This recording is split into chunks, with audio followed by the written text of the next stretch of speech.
आज मैसूर आए हैं, मैसूर में आज वैक्सीनेशन और ट्रेनिंग कैंप है, क्या कहना चाहते हैं? अल्हम्दुलिल्लाह आज मैसूर में 604 डिस्ट्रिक्ट के लोग आके हैं, तो बहुत अच्छी तरीके से वैक्सीनेशन और ट्रेनिंग प्रोग्राम जो आज कर्नाटक का मैसूर में लास्ट ट्रेनिंग प्रोग्राम है आज के तारीख में। अल्हम्दुलिल्लाह बहुत अच्छी तरीके से मैसूर के जितने भी है, हमारे मुमताज साहब, चांद साहब, हमारे अयूब साहब, आफ्ताब भाई, हमारे शरीफ, मोहम्मद शरीफ और अब्बास और जेड ग्रुप के जुबैर साहब, पूरे मिलके जो ये ऑर्गेनाइज किए हैं, उनको अल्लाह सुब्हानहू ताला जज़ाए खैर अता फरमाए करके कहते हुए, हमारे लीडर जो बीज़ेड ज़मीर अहमद खान साहब हैं, जो हर साल हुज्जाज इकराम के लिए जो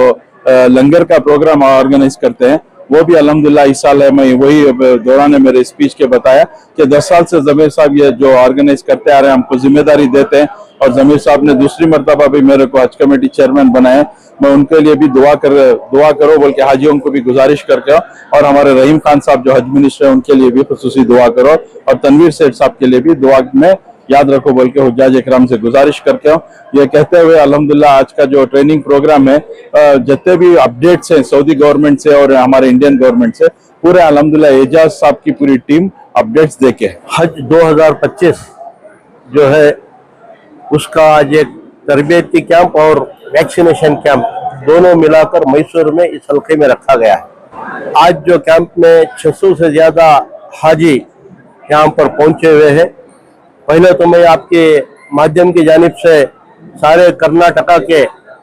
हज्जाज 2025 को जो जाने वाले हाजी हैं उनको मुबारकबाद देना चाहता हूं कि अल्लाह ताला ने उनको हज के लिए चुन लिया गया है। और इसके साथ साथ मैं मुबारकबाद हज कमेटी चेयरमैन जनाब टिप्पू साहब को भी देना चाहता हूं, क्योंकि इतना अच्छा हज कैंप यहाँ पे ऑर्गेनाइज कर मैसूर डिवीजन में हाजियों को तकलीफ नहीं होना बोलकर सोचकर, उनके हर एक जिस चीज को, हर एक तकलीफ को सोच समझकर आज काम करने के लिए निकले हैं, काम कर भी रहे हैं। इसके लिए मैं शुक्रिया अदा भी कहना चाहता हूं और मुबारकबाद भी टिप्पू साहब को देना चाहता हूं। हज कैंप में जो भी आते हैं, अभी सुना, हम जो भी आते हैं इंजेक्शन लेते हैं, निकल जाते हैं, हमारा काम हो गया। हम तरबियती कैंप अगर लेना है या हम दूसरों ने सुना है उलमा से, कहीं कहीं हम सुन लेते हैं, लेकिन ये कैंप इसलिए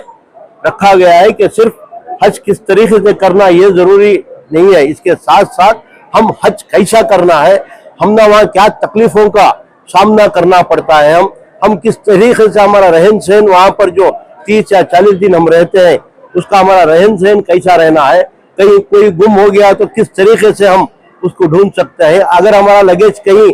गुम गया तो हम उस लगेज को कैसा वापस पा सकते हैं, मीना में गए तो हमारे टेंट्स कैसा ढूंढ सकते हैं, हम कैसा टेंट को जाना है, ये सब चीजों के लिए ये तरबियती कैंप रखा गया है। हमारे हाजी बहुत सारे ये समझते हैं कि हम कैसा हज करना ये सिखाने के लिए बुला रहे हैं, हम घर में बुला के सीख लेते हैं या मस्जिद में कोई आके सिखा के मौलवी साहब चले जाते हैं, ये नहीं है। यहाँ का मकसद यही है कि आपको तकलीफ ना हो, आप अल्लाह के फजल से सेफ्टी के साथ जाए और अल्लाह के फजल करम से सेफ्टी के साथ वापस आए। ये जिम्मेदारी हज कमेटी के ऊपर रहती है। इस कमेटी की जिम्मेदारी को समझकर